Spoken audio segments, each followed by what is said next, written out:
keep walking it up today, boy. Yeah. They must have told him something at work. You're not getting a new phone. No, I was already. I don't care what you do. I wasn't sitting before him.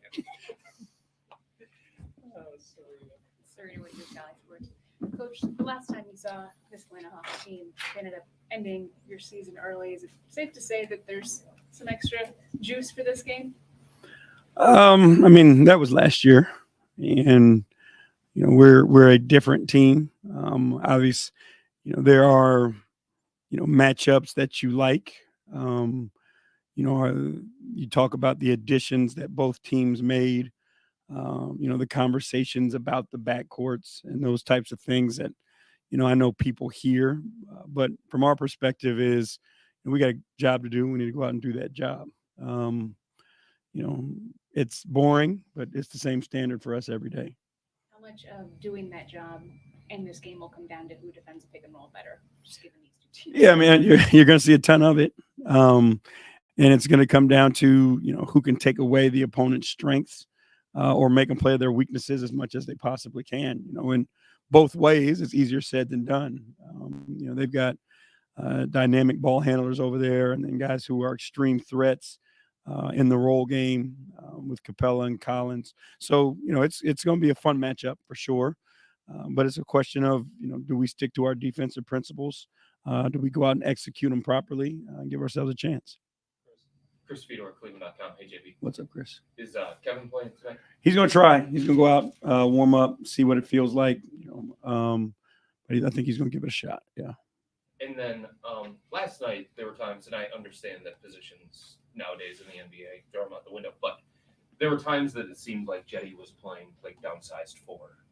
Is that something that you feel is a viable solution to you guys on nights that you don't have Kevin, or was that matchup specific to Miami? How do you look at that? I mean, we were out all of our power forwards to start with, but no, I think it's, the way that the league is going, with so much, small ball, I do think that Jetty gives you an opportunity to do that. You can put him on the floor with one of our big guys who can protect the paint at an elite level. And then you throw defenders around him, and I think it makes you versatile. It makes you faster. Your spacing is obviously going to be different. So I think he's capable of that. To me, that's like a spark lineup where, if things aren't going well and you need a boost, like you can go smaller, you can find more speed and more energy. And more spacing. Is it something that we, will go to regularly? Probably not, just because of the depth that we have at the power forward position. But it is a tool in our toolbox that we can use. Yes. Kelsey Rosso, The Athletic. JB, we've talked about Lamar's defense, but when he offensively, what do you need from him at that 3 spot, and what have you seen so far in just the way that he has been able to find those opportunities with so many different threats on the floor? I mean, he needs to be able to give those threats room, but then also be accounted for offensively, so that guys have to guard him. And this is one of the things that Lamar should be the all-time leading scorer at Penn State, right? I think he's like 7 points shy, and they cut the season off because of COVID. You don't lead a Power 5 conference school in scoring if you don't know how to play offense. So he has, offensive instincts where he can play on the ball and off the ball. You've seen him, get to his mid-range game, attack closeouts. Then you've seen him cut, go back door, offensive rebound. So he has a high level of the offensive game. And, his job is just to find his spots around his teammates. And I think so far he's been really good at it, and I expect him to continue to do that. I think some of that is because he's, kind of been put into this position, sort of thrown in and is trying to figure out that rhythm with those other guys out on the floor. Yeah, I mean, it's not easy. You know what I mean? Like, he went from not playing to the starting lineup. You know what I mean? Like, that's not an easy thing to do. But again, he's a 4-year guy, so he had plenty of experience. He's been with us, for a while now, so he knows his teammates. I think last year he played in close to 60 games, if I'm not mistaken. So it's not like he hasn't played with these guys before and understands what he brings to the table. And on a larger note, you know what I mean? Like, he is part of the spirit of this group. So whether he scores a point or not, his toughness, his grit, his physicality, that, underdog mentality, he brings that and we're fine. And the rest of it is bonus. Spencer Davies, basketballnews.com. For as much as we talk about Darius and how he's able to shoot the three and make reads and all that, the dribble pull up in the mid range, how much of a weapon has that become for him, and how does that unlock even more potential and what you guys can do on that end? It's the anti-analytics, right? So how many teams do you see that just play in that drop and they're willing to give that shot up?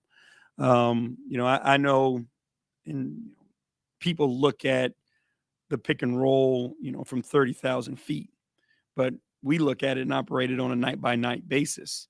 So if you're going to continue to give a guy who shoots, 48 to 50% from that spot, that shot, that's a great shot for us over and over and over again. Fourth quarters in particular, when possessions are so much more meaningful, you want to cast a shot that a guy makes 1 out of 3 chances, or a shot that a guy makes 1 out of 2, you take the 1 out of 2. So, I think it puts teams in a tough decision, and it's a decision that we're willing to take, for 48 minutes. Are you going to continue to give a guy who can shoot at that elite clip that shot, or are you going to make an adjustment and now our big guys can get behind you and we know the threat that they are on the rim. So, it keys a lot, but it keys a lot for his teammates, not just himself. Mr. Bickerstaff. What's up? This is kind of a philosophical question in a way, but how do you define good defense? I think a team gives up a ton of points, and the knee-jerk reaction is, well, they didn't guard anybody. Right. But in today's game, with the threes and the way it's officiated and all that, that might not be the case. How do you define whether or not your team played a good defensive game? It's a matter of whether or not they executed the schemes that we put in place, and did they give the shots that we're willing to give. You cannot give a bunch of open corner threes, right? You cannot give a bunch of shots at the rim. If a team beats you taking a bunch of contested above the break threes or contested mid-range pull-ups, then you kind of tip your hat to them. How many possessions are in a game, right? Teams are playing faster. There's more possessions. Teams are going to score more points just from that. As the change has happened, have you seen where the offense has the clear advantage, right? Where you can't touch guys, you can't bump guys, those types of things. So, how do you defend and do and execute your coverages without fouling, right? Keeping teams off the free throw line. So I think, you have to come up with a scheme at the beginning of the year, and then you judge your guys individually and as a team on what your scheme is and how they execute that, right? Like what we do is different from what Atlanta does, which is different from Miami, go on and on and on. So we can't hold ourselves to the standard that the Hawks play at or that Miami plays at. We have to hold ourselves to the standard of we play at. And, I guess that's how we look at it. Mm-hmm. Tim Elkhorn, Cavs Audioverse. JD, circling back to the game tonight, how does DeJounte Murray change the makeup or the look of Atlanta? He's another dynamic ball handler and shot creator. And he's another guy who we talk about, being extremely effective in the mid-range. A guard with great size, long arms, who makes it very, very difficult to guard in one-on-one situations. He's also a guy who on the defensive end of the floor can be extremely disruptive.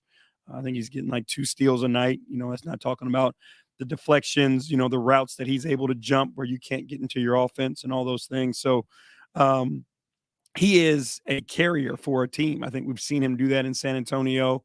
And, when Trae Young goes out, you have another guy who can carry your basketball team. So, it makes them, that much better that, there should be no down period, where you have to go to a true backup. You know what I mean? Like you've got an elite starter who can play 48 for you the way that they've got him going.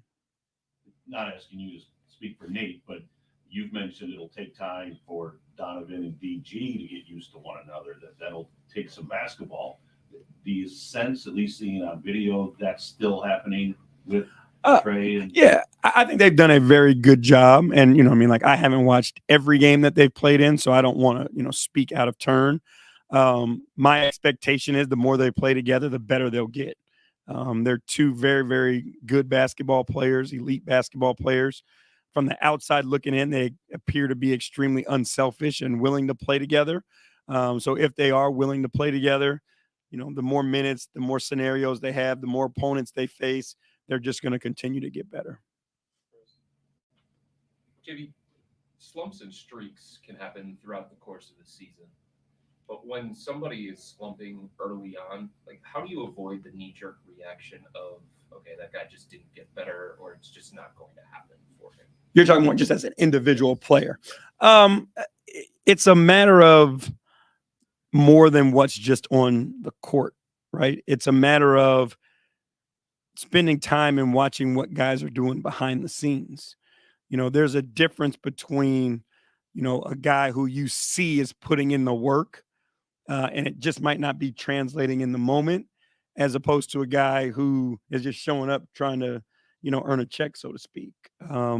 So it can't just be the reaction of what you see in 8 shots, right? If you're not one of the, top 4 or 5 guys, you don't get more than 10 shots. You know what I mean? Like depending on your position, that can go from, 2 to 6 shots a night. So I think you have to pay attention to all the things that are happening behind the scenes. And then it's a matter of, is the guy doing anything else, right? Do I let me not making shots impact the way I guard, the way I share the ball, the way I play with my teammates? If that happens, and that's another reason for a guy not to play. But if he continues to try to do those things, then you got to give him an opportunity and give him a little bit of rope. Last one. Evan Van Ronk, right down usually. JB Caris is out tonight, but how's he doing and how's his ankle doing the day after? I have not seen him yet. I talked to him last night and he said he was doing good. I talked to the training staff. They saw him this morning, and said he's doing good, as good as expected, mentally. And we'll just see how it goes and how he recovers. But, he's not in a boot or anything like that. He's in shoes. He's not on crutches. He's walking. So those are all good signs. I know you and your guys are viewing this as just another game, but when you look at it, the Cavs have made a power move this offseason getting Donovan. The Hawks made a power move getting DeJounte. As just a basketball lifer and a fan of the game, how exciting for you is just to observe these two teams play and also, coach against the opposing team? Yeah, I mean, it is enjoyable, right? Like as a fan of the game, you love to see the best go against the best. You want to see, and you want to be a part of the competition at the highest levels. That's why you get into this business. So, every night where you play against the best, you know what I mean? Like that's where you really, really, you get to enjoy it. If you're on a bad team going up against good teams all the time, like, that's not a lot of fun, right? Like you want to be able to be in the fight and lay your guys on the line and see where you can come out at the end. So, you want to be in these positions. You want to have talent on your team. You want to have the ability and the potential to win at a high clip. So, these are exciting, but again, it comes down to, who plays to their standard. And, again, who can make it as boring as possible. Thanks, everybody. Thank you, guys. JB. Thank you.